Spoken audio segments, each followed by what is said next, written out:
감사합니다. 우리 하나님 말씀 함께 보실 텐데요. 오늘 찾으실 말씀은 사무엘상 22장 1절과 2절 두 절 말씀이 되겠습니다. 사무엘상 22장 1절과 2절 두 절 말씀입니다.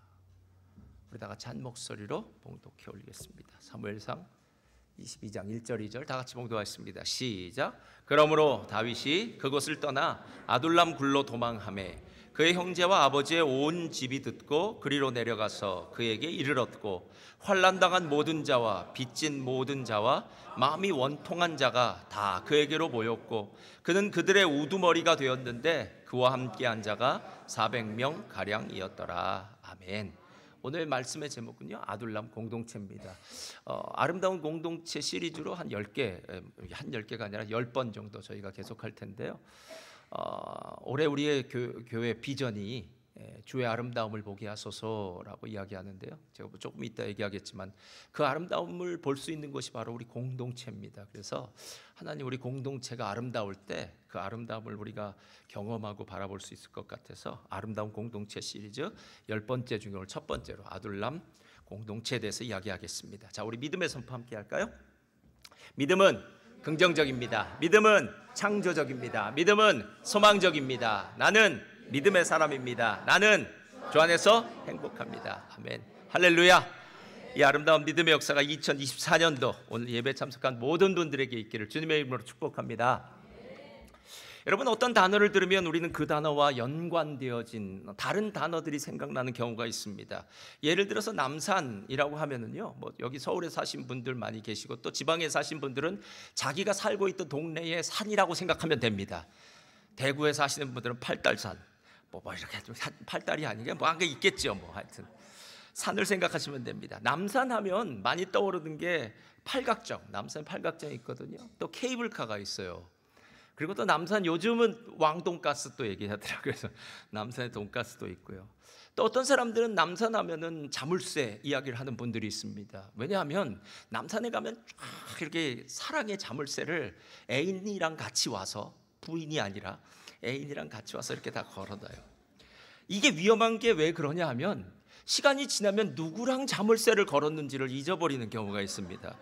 그래서 제가 아는 분은 자물쇠 얘기했다가 크게 낭패를 당한 분이 계세요. 부인 앞에 예전에 우리가 자물쇠 걸지 않았어? 그랬더니 부인이 안 걸었는데? 이렇게 얘기를 하는 바람에 그 사람 누구냐고 이렇게 추궁을 받아서 밤새 고생했다고 그러더라고요. 여러 가지가 떠올릴 수 있습니다. 아둘람 하면 여러분 어떤 생각이 떠오르십니까? 우리 교회 요즘 새로 나오신 분들이 많으니까 아둘람 하면 아들담? 아들을 낳다? 그건가? 이런 생각을 하시는 분도 있을 수 있고요. 저는 아둘람이라는 이야기를 들으면 아둘람 식당이 생각이 나요. 참 신기하죠. 그래서 왜 그런가 봤더니 예전에 제가 살던 곳에 아둘람 식당이 있었는데 이제 건강식을 파는 식당이었어요.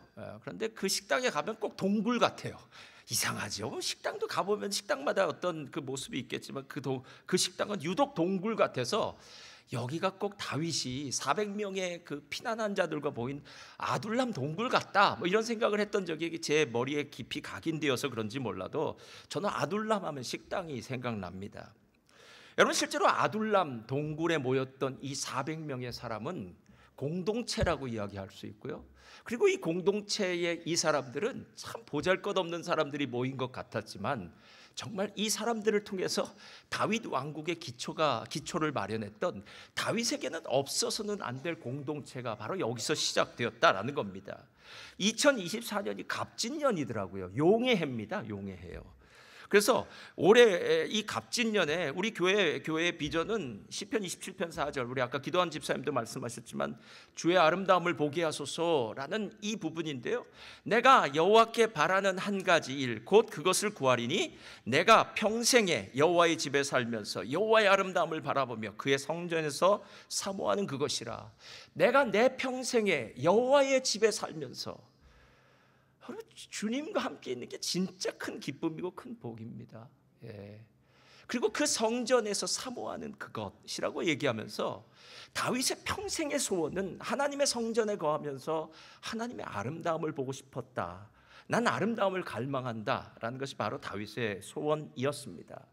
구약 성경의 성전은 건물이었습니다. 그래서 요즘 우리가 신명기 묵상하는데요, 신명기에도 이제 나중에 나오는데 하나님이 지시하는 한 곳에 그곳에 하나님이 성전을 세우게 하시고 그 성전에 하나님이 임재해 계시겠다. 그러니까 너희들은 1년에 절기가 있을 때마다 세 차례죠. 세 차례 절기가 있을 때마다 예루살렘 성전에 와서 하나님께 예배드려라 라고 얘기하고, 또 우리가 여러 가지 문제가 있을 때나 죄를 지었을 때에도 우리가 짐승을 가지고 예루살렘 성전에 와서 하나님께 예배드리고 제사드리면 우리의 모든 문제가 해결받는, 즉 하나님을 만날 수 있는 곳이 예루살렘 성전이다 라고 이렇게 얘기합니다. 그러나 구약에 있었던 이런 건물 성전은요, 본래 하나님이 원하셨던 성전은 아닌 것 같더라고요. 왜냐하면 신약에서 고린도전서 3장 16절에 이렇게 이야기하고 있기 때문입니다. 다 같이 한번 읽어볼까요? 시작. 너희가 하나님의 성전인 것과 하나님의 성령이 너희 안에 거하시는 것을 알지 못하느냐. 누가 성전이라고요? 너희. 그러니까 고린도 교인들이 성전이라는 거예요. 저를 따라하시기 바랍니다. 우리가 성전입니다. 다시 한번 할까요? 우리가 하나님의 성전입니다. 우리요. 그러니까 성령이 거하시는 곳, 하나님의 이름으로 모인 우리, 가정 공동체도 성전이 될 수 있고요. 아니면 여러분의 직장 공동체 안에서도 예수 믿는 사람들이 함께 모였다면 그게 성전이고요. 여러분이 어디 놀러 가셨는데 거기서도 예수 믿는 사람들을 함께 만나 있다면 거기도 성전이고요. 게다가 더더군다나 오늘 우리가 함께 모인 이 자리는 하나님의 성전이다라고 이야기합니다. 근데 이게 좀 문제가 있어요. 왜냐하면 고린도 교회는 문제가 너무 많았어요. 그러니까 현대교회에서 일어날 수 있는 모든 문제는 다 고린도 교회 가면 다 찾을 수 있습니다.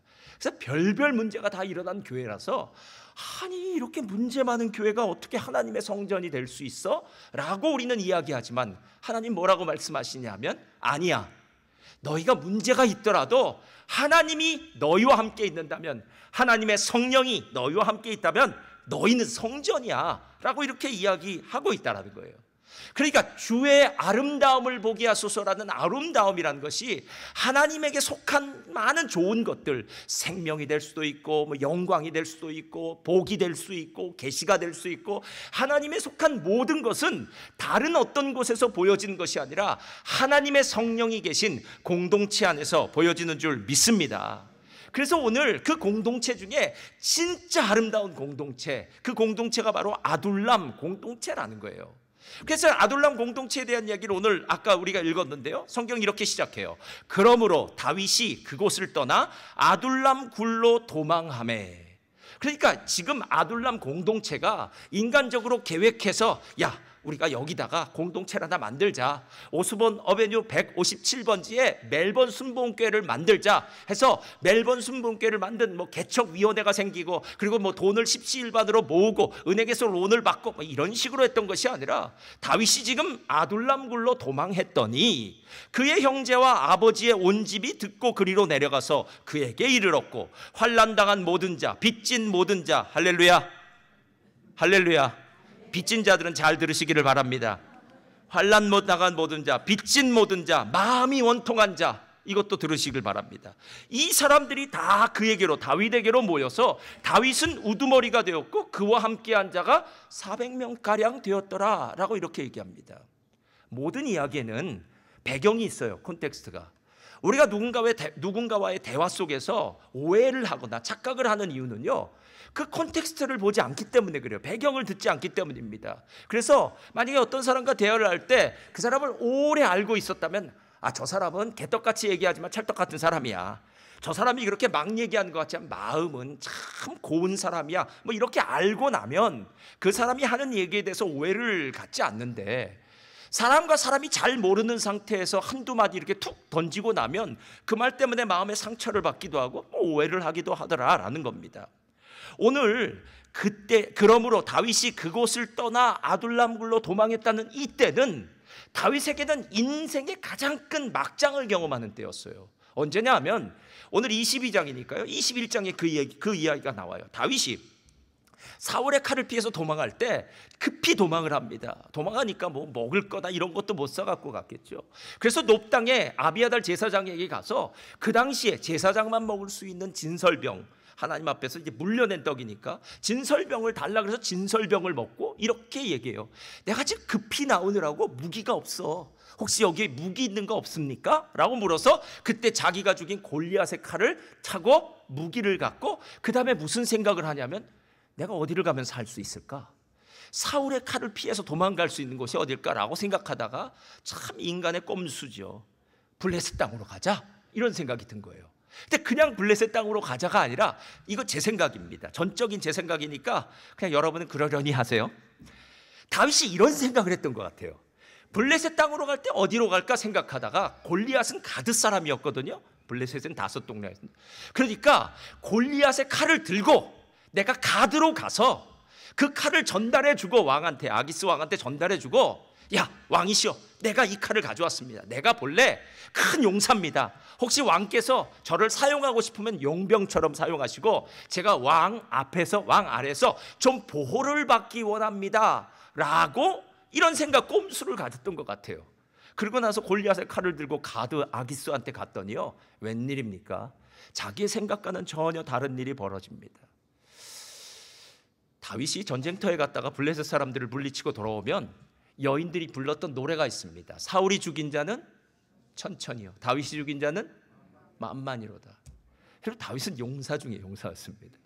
물맷돌 하나로 골리앗을 죽인 용사였고요, 가는 곳마다 승전벌을 올렸던 용사였습니다. 그런데 인간이 정말 막장을 가도 유분수지요. 자기가 죽였던 그 블레셋 사람 밑에서 거기서 보호함을 받으러 갔다가 완전히 목숨의 위기를 맞아요. 그런데 그 목숨의 위기를 맞을 때 다윗이 침을 질질 흘리면서 미친 척을 합니다. 그래서 겨우 살아나요.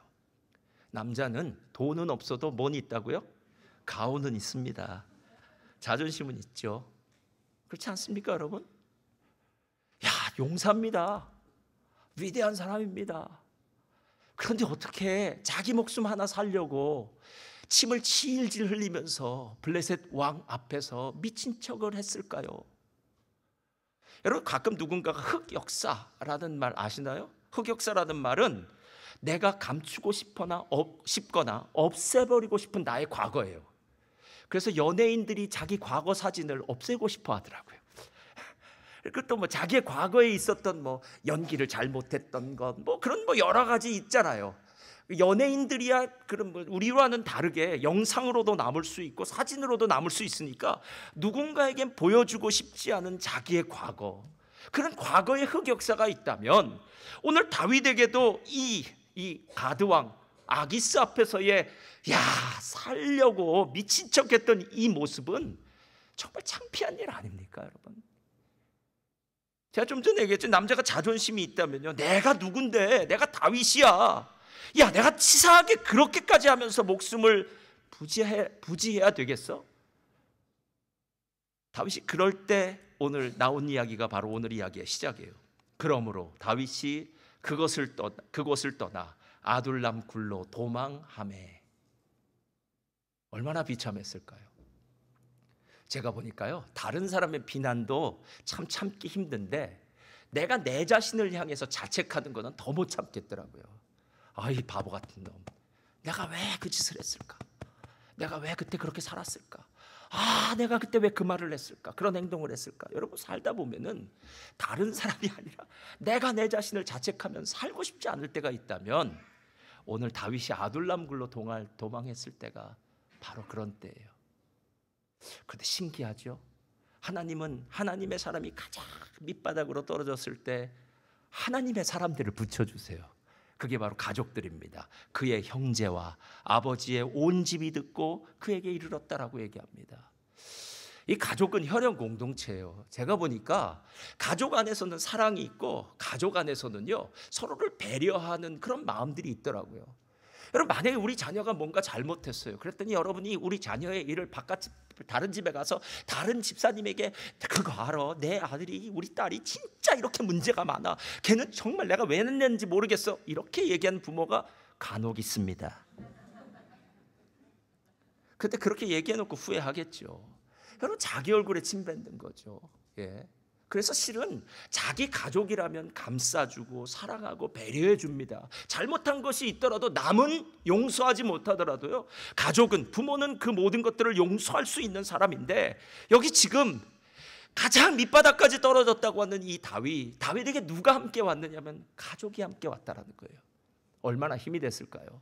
이전에는 다윗이 형들한테 많이 왕따 같은 걸 당했어요. 그런데 놀랍게도 오늘 성경을 보니까 그의 형제와 라고 얘기한 걸 보니까 이전에 다윗을 왕따시키던 형들도 다윗을 사랑하는 마음으로, 다윗이 얼마나 고통스러울까라는 마음으로 다윗에게 오더라는 거예요. 이게 위로입니다. 그런데 그뿐만이 아니에요. 오늘 그 얘기로 아까 얘기했던 환난당한 모든 자, 빚진 모든 자, 마음이 원통한 자가 다 왔다고 합니다. 제가 묻겠습니다. 다윗이 이런 사람들을 오라고 광고를 했을까요? 인스타에 올려가지고 샵 아둘람 동굴, 샵 사람 모집 뭐 이런 거 안 했을 거라는 거예요. 그런데 이 사람들이 왔다라는 겁니다. 여러분, 어떤 사건이 있을 때 그 사건의 이유를 알아야만 오늘 이야기가 풀려지는데, 왜 이런 사람들이 유대 땅에 그리 많아졌느냐라는 거예요. 왜 환난당한 자, 빚진 자, 그리고 뭐 마음이 원통한 자가 유대 땅에 많이 생겼느냐라는 거예요. 그 이유는 지금 사회 시스템이 제대로 돌아가지 않고 있다라는 거예요. 사울 왕이 제대로 정치를 하나님의 공의와 정의를 따라서 하지 않기 때문에 이스라엘 백성들은 특별히 소셜 스테이터스가 낮은 약자들을 위해서 얼마나 많은 배려하고 도와주는 시스템이 있었는데 이게 하나도 작동되지 않고 있다는 거예요.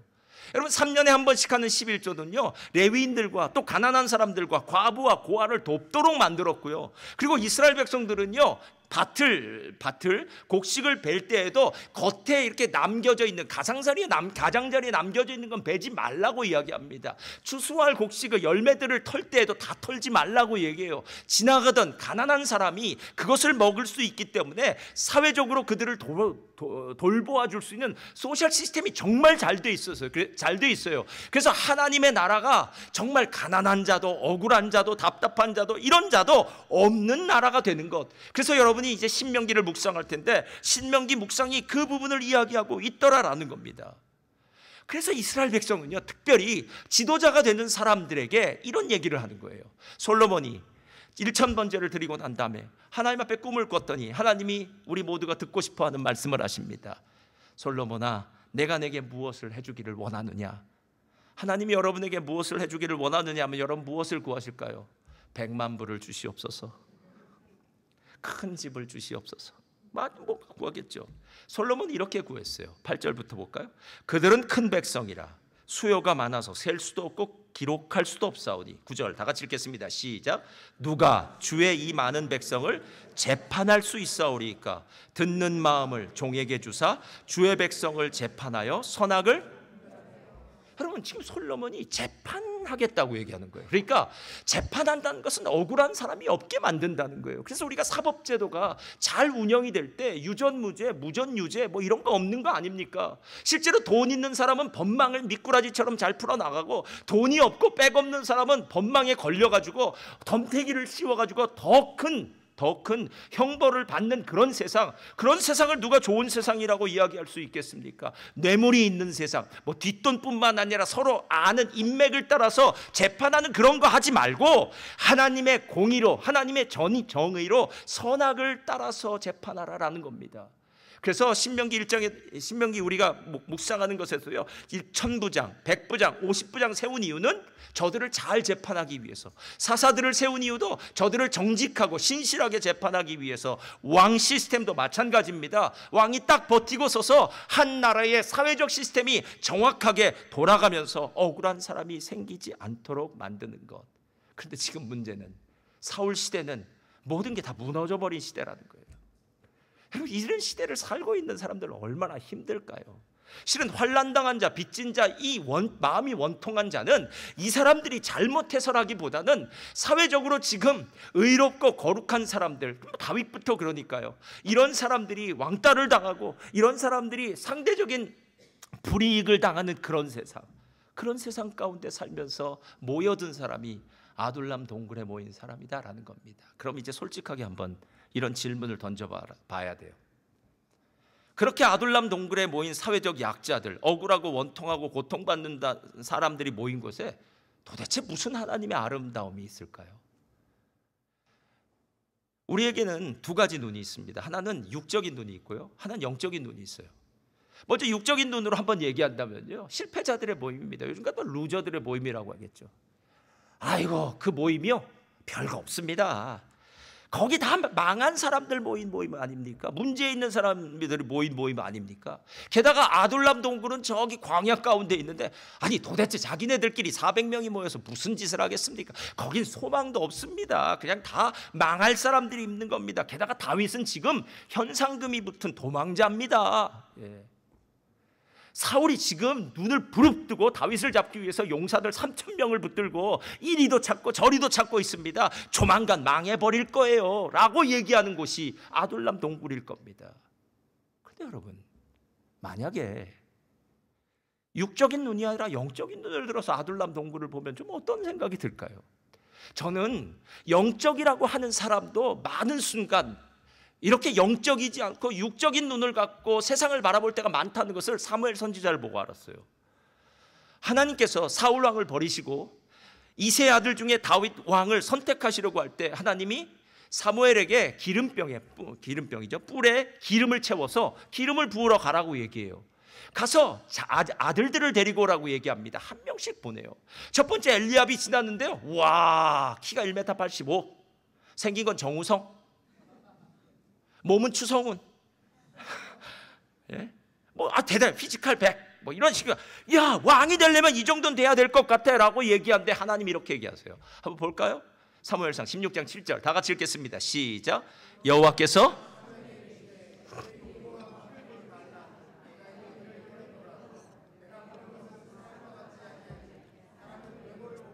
나 여호와는, 다시 한번 보세요. 나 여호와는 무엇을 본다고요? 그러면 아둘람 동굴에 모인 사람들의 겉모습을 봐야 될까요? 중심을 봐야 될까요? 그렇죠. 그럼 얘기가 완전히 달라져요. 좋은 친구와 나쁜 친구죠. 좋은 친구와 나쁜 친구를 알 수 있는 방법은 내가 성공했을 때나 내가 실패했을 때 똑같아요. 내가 성공했을 때 진짜 자기 일처럼 생각하면서 박수를 쳐주는 친구는 좋은 친구입니다. 그렇죠. 우린 알아요. 내가 성공했을 때, 내가 잘 됐을 때 옆에서 정말 기뻐하는 친구가 있어요. 예전에 조정민 목사님 책에 그 얘기 나오더라고요. 뭐냐면 어느 분의 자제가 한국에서는 내노란 인류대학에 나갔답니다. 그래서 셀모임에서 얘기를 했대요. 셀모임이나 구역모임에서 얘기를 했는데 다른 모든 사람들이 그러냐고, 남의 집 아들이 간 거 우리랑 무슨 상관입니까? 그리고 우리도 애가 있는데 그 집은 잘 됐다는 얘기가 아무래도 이렇게 마음에 그렇게 기쁘지 않겠죠. 그래서 조정민 목사님이 그 모임이 끝나고 난 다음에 나중에 그분을 아마 찾아가신 것 같아요. 찾아가서 진짜 기뻐해 줬답니다. 그래서 만나서 그랬더니 너무너무 좋아하더래요. 그러면서 여러 가지 이야기를 하더랍니다.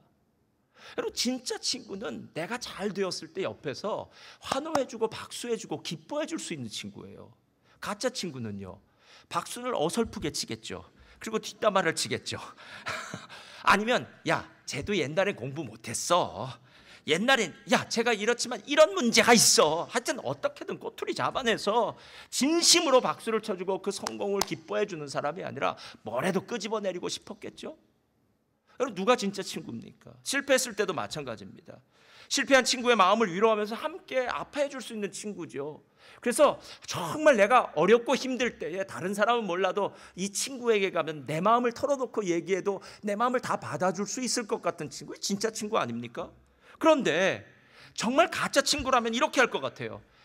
잘 됐다 그놈. 하여튼 지가 잘난 척하더니 저렇게 어려움 당하고 이런 기회를 통해서 좀 어려움을 계속 당해봐라 라고 생각하든지, 아니면 그거야 그 사람의 어려운 문제니까 강 건너 불구경을 하든지, 아니면 이제 망했으니까 더 이상 나한테 이익이 되지 않는 사람이 되니까 이제 손절하는 그런 친구.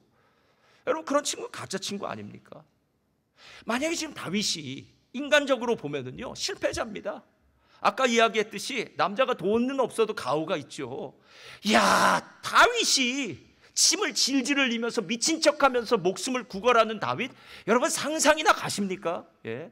자기 자신에 대해서도 실망했고요. 남이 봐도 마찬가지고요. 만약에 아둘람에 모인 400명의 사람들이 다윗이 아기스 앞에서 그런 미친 짓 했다는 거 알면요, 야, 내가 따라가야 될 리더가 저 정도의 사람이야? 라고 생각하면서 다 도망갈 것 같은데, 아니 어떻게 이 사람들은 다윗에게 다시 모였느냐라는 거예요.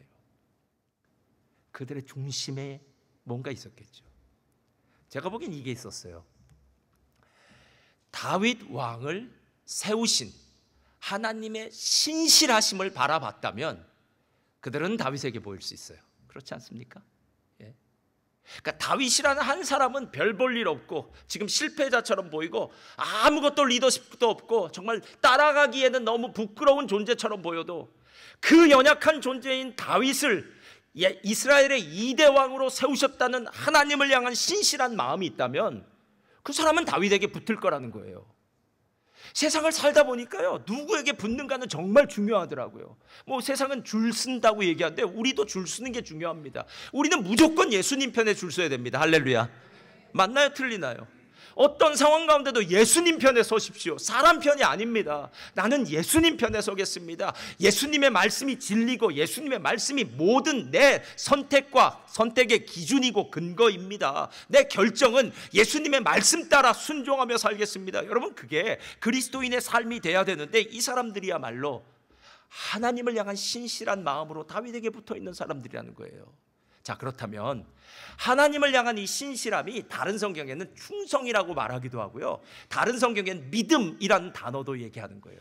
그러니까 이 아둘람 공동체의 사람들은 믿음의 공동체라는 것.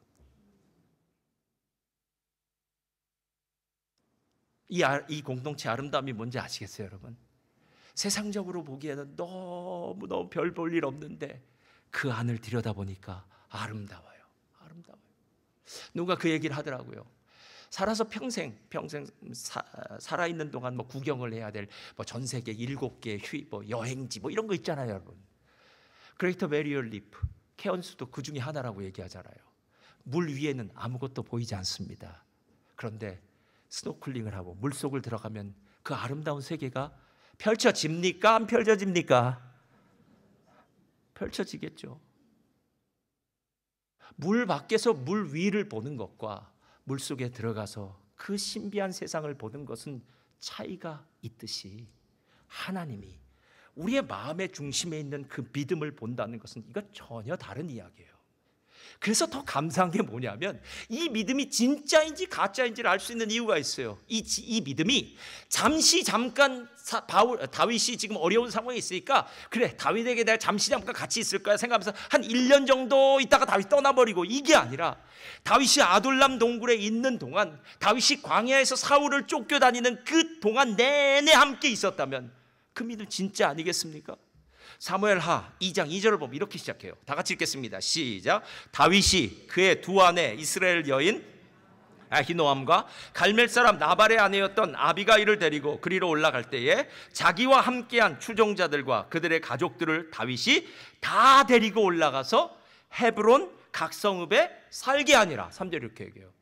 자기와 함께한 추종자들은 아둘람 동굴에 있었던 사람입니다. 그러니까 다윗이 10여 년 동안 광야 생활을 할 때 다윗과 함께 동고동락하면서 그 광야 시기에 어려운 시간들을 함께 보냈던 동지, 전우, 이런 사람들이 끝까지 신실하게 다윗과 함께 있어서 마지막에 다윗이 왕으로 등극할 때에 다윗과 함께 헤브론에 정착했다라는 이야기입니다. 지난주 금요일 날 차기현 선교사님이 오셨습니다. 저는 이야기 듣다가, 저도 예전에 선교사였으니까 또 선교지에 있는 선교사님들 정말 많이 압니다. 제가 선교사님들 보면서 어떤 부분에 또 많이 은혜를 받냐 하면은, 한 선교지에 오래 있는 선교사님들은 정말 훌륭하신 분들 참 많아요. 근데 한 선교지에 오래 있는다고만 중요한 건 아니고 오래 있으면서 무슨 열매가 맺혀졌느냐가 중요하잖아요. 그래서 아름다운 열매들이 맺혀진 저희가 있어요. 뭐 교회를 뭐 여러 길 하신다든가, 특히 네팔 같은 데는 사라티 희망학교나 이런 것들 하시면서 어제 보니까 그 방송 음성은 나오지 않았지만 거기 보니까 그 아이들이 메리 크리스마스 하면서 이렇게 나오는데 참 많이 은혜스럽더라고요. 13년을 저 척박한 땅에 있으면서 하나님 앞에서 신실하게 살았구나 라는 생각이 제 마음에 들더라고요. 여러분 네팔이 2750인가? 하여튼 높더라고요. 거기도 꽤. 여러분 고산 지역 잘 안 가보셔서 모르는데요, 저는 죽었다 깨나도 고산은 이제 안 가려고 마음에 먹었습니다. 너무 힘들어요. 너무 힘들어요. 사람이 왜 평지에 살아야 되는지 알겠어요. 올라가면 올라갈수록 힘듭니다. 그리고 너무너무 복잡하고 더럽고 모든 것들이 열악한 상황, 그 상황 속에서 학교를 짓고 교회를 개척하고 사람들을 섬기면서 살아왔던 시간들. 그래서 우리나라 속담에 이런 말 있잖아요. 옷은 새 옷이 좋지만 사람은 옛사람이 좋다. 물건은 새 것이 좋지만 사람은 오래 사귀어 서로를 잘 알고 나면 미운정 고운정이 두터워진다라는 이야기입니다. 여러분 실제로 시간이 필요해요. 시간이 필요해요. 사람을 알려면 시간이 필요해요. 그래서 함부로 어떤 사람을 쉽게 판단하거나 정죄하지 마세요. 사람을 오래 사귀어보면서 1년, 2년, 10년, 20년, 어차피 우리 이민지에서 함께 살아야 될 사람들 아닙니까? 그렇다면 함께 살아가면서 함께 어려운 일, 뭐 좋은 일, 기쁜 일, 슬픈 일 모두 함께 어우러지면서 함께 살아가면서 시간이 지나고 난 다음에 우리에게는 다른 사람들에게 느낄 수 없는 우리들만의 그런 아름다운 공동체의 신실한 은혜, 신실한 마음이 생겨지더라는 거예요. 저는 이 시편이 다윗이 쓴 시편인지 몰랐어요. 그러다가 이번에 설교를 준비하다가 아무래도 이상하다. 이 시편은 오늘 아둘람 동굴의 이야기하고 너무 같은데 이게 누가 썼는지 보니까 다윗이 썼더라고요. 시편 133편 다 같이 읽겠습니다. 시작.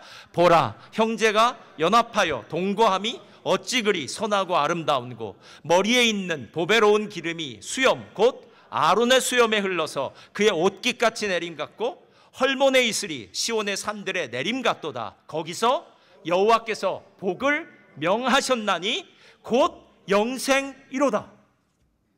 여러분 이게 다윗의 시랍니다. 그럼 도대체 다윗이 어디서 형제들이 연합하여 동거함이 어찌 그리 아름다운지를 경험했을까? 이건 아둘람 동굴밖에 없어요. 여러분 10여 년의 시간 동안 광야의 아둘람 동굴에서 그들은 함께 먹고 함께 지나고 함께 전쟁하고 함께 고통의 시간을 보내면서 얼마나 형제 자매의 이 공동체가 아름다운지를 그는 경험했고, 그 공동체가 얼마나 아름다운지 비유를 이렇게 듣는 거예요. 머리에 있는 보배로운 기름이 수염 곧 아론의 수염에 올려서 옷깃까지 내린다는 것은 아론은 대제사장입니다. 그러니까 대제사장인 아론의 직분에 걸맞는 은혜가 흘러내리듯이 하나님의 공동체 안에서 하나님이 주시는 화평함, 하나님이 주시는 화목함이 그 안에 가득 채워졌다는 거예요.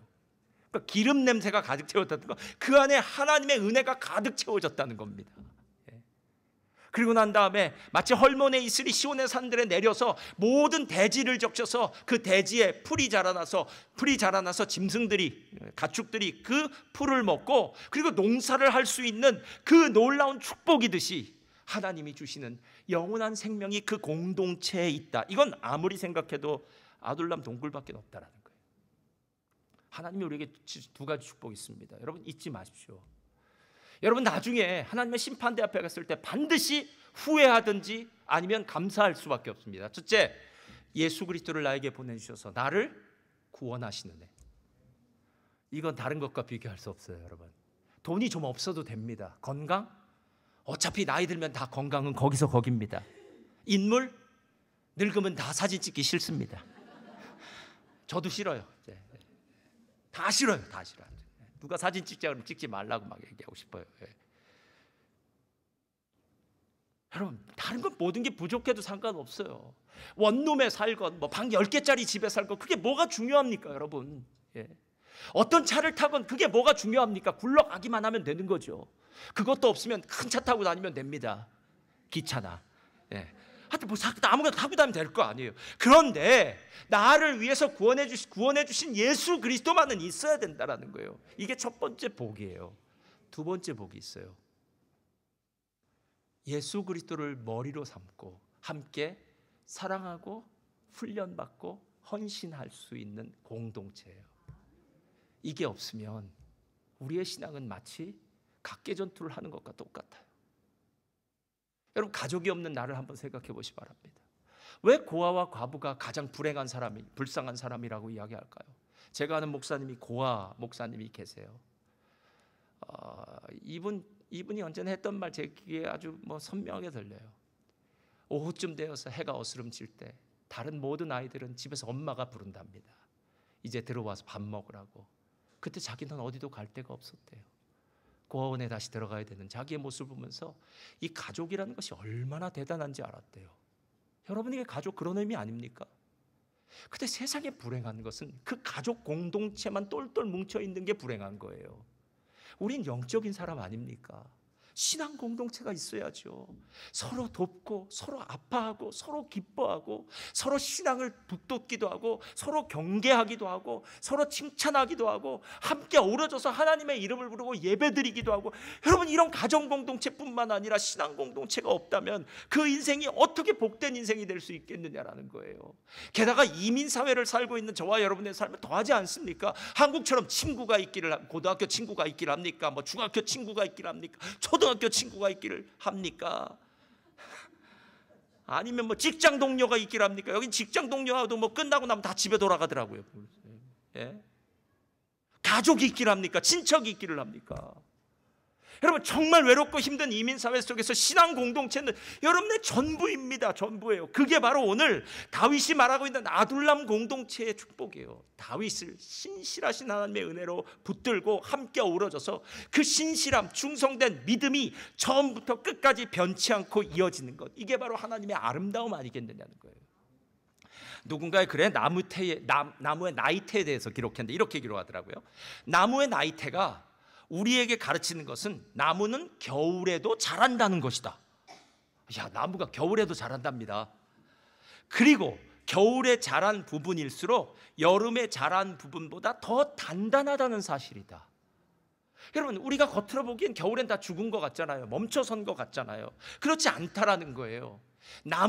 나무를 잘라서 나이테를 보면 겨울도 지난다는 겁니다. 그리고 여름도 있고 겨울도 있는 것이 그 나무지, 나무가 그 여름만 지나고 겨울은 없는 게 나무는 아니다라는 거예요. 많은 사람들이 이런 착각을 합니다. 아유, 나는 공동체에 너무 깊이 연루되면 힘듭니다 라고 얘기해요. 맞습니다. 힘듭니다.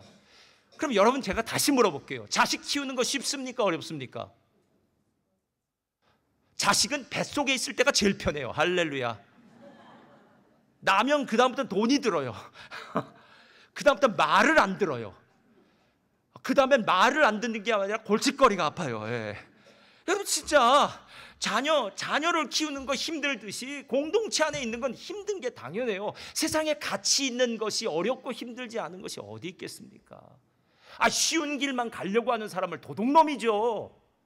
공동체 안에서 함께 전우애를 느끼기 위해서 함께 고통스러운 일도 겪고, 누군가 힘들고 어려울 때 그 힘들고 어려운 일을 함께 아파하고 슬퍼하고 누군가의 기쁨에 함께 동참하는 일이 있어야 될 거 아니겠냐는 거예요. 그게 운명 공동체 아닙니까? 예전에도 제가 얘기한 것 같은데 오늘 이 설교를 하다가 또 생각이 났어요.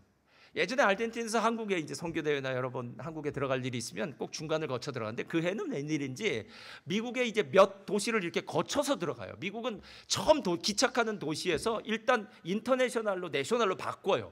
그러니까 예를 들어 휴스턴에 내리면은 거기서 비자를 바꿔버리고 그 다음부터는 국내선이 돼요. 그러니까 내셔널이 되는 거예요. 그래서 비행기 짐을 찾아야 또. 그럼 내셔널로 타고 또 LA까지 가면 거기서 또 인터내셔널이 되는 거예요. 뭐 이렇게 복잡해요.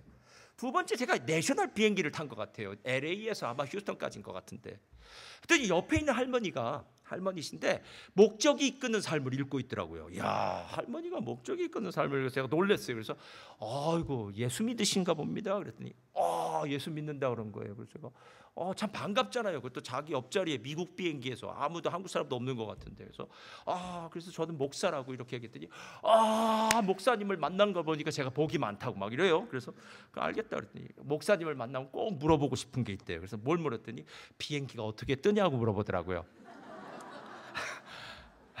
할머니 궁금했나 봐요, 비행기가 뜨는 게. 우리 교회 항공과학과 출신들 많은데 신성영, 김도영, 이동길 뭐 이런 사람한테 물어보게 왜 저한테 물어본지 모르겠어요. 그래서 제가 양력이라는 게 있으니까 비행기의 속도가 높아지면 뜨는 힘이 있어서 비행기가 날게 됩니다. 그래서 제트 엔진으로 뭐 뜹니다 하고 이렇게 어설프게 얘기했어요. 했더니 역시 목사님은 똑똑하다고, 그런 것도 다 안다고. 그래서 아닌데 뭐 하여튼 뭐 똑똑하다니까 아멘 그러고 받아들였어요. 그리고 나서 자기 교회 얘기를 시작해요. 자기가 그 미국의 어느 지방 소도시에 살고 있는데 자기 교회가 컸대요. 자기가 건축까지 다 했는데 지금 남아있는 가정은 2가정이라 그러더라고요. 교회가 깨졌대요. 그래서 정말 어렵다 그러더라고요. 근데 저한테 이렇게 물어봤어요. 저도 이 교회를 나가야 될까요? 이렇게 묻더라고요. 그러니까 마지막에 없으니까, 끝이니까. 제가 그 할머니 이야기를 들으면서 마음이 상당히 답답했어요. 목사니까, 또 목회를 하던 사람이니까. 세상에 어떤 교인도 어떤 목사도 주의 아름다움을 보는 목회를 하고 싶지, 깨져가지고 고통받고 싸우고 서로 손가락질해야 되고 시끄러운 교회 다니고 싶은 사람은 누구도 없습니다. 그런데 그렇게 아름다운 주의 아름다움을 보기 위해서 공동체가 정말 노력을 해야 되지 않겠습니까? 기도하는 사람도 필요하고 묵묵히 헌신하는 사람도 필요하고 누군가 서로 분쟁하거나 이럴 때 다 다독여서 이렇게 서로 붙여놓는 사람도 필요하고 서로 먼저 희생하는 사람도 필요하고 그 모든 일을 어우러 가면서 공동체에 대한 책임 의식을 갖고 있을 때 그때 비로소 그 공동체가 아름다운 공동체 되지 않을까라는 생각이 들었습니다. 사랑하는 성도님들, 만약 아름다운 공동체를 여러분이 갖기 원하신다면 여러분이 아름다운 공동체를 위해서 무엇을 할까를 생각해 보십시오. 이 공동체를 위해서, 아니 여러분의 셀을 위해서 여러분이 하실 수 있는 최고의 일들을 하시면 됩니다. 하나님이 기뻐하시는 일들. 그렇다면 우리 공동체에는 주의 아름다움이 보여질 겁니다. 신실하게 끝까지 붙어서 나는 다윗과 함께 하나님의 나라를 이루어 갈 거야. 그들의 그 마음이 주의 아름다움이었듯이 저는 우리 멜번 순복음교회 모든 성도님들이 끝까지 주님 앞에 갈 때까지 주의 아름다움을 경험하며 바라보며 주의 영광과 주의 임재 가운데 믿음으로 사시기를 주님의 이름으로 축원드립니다.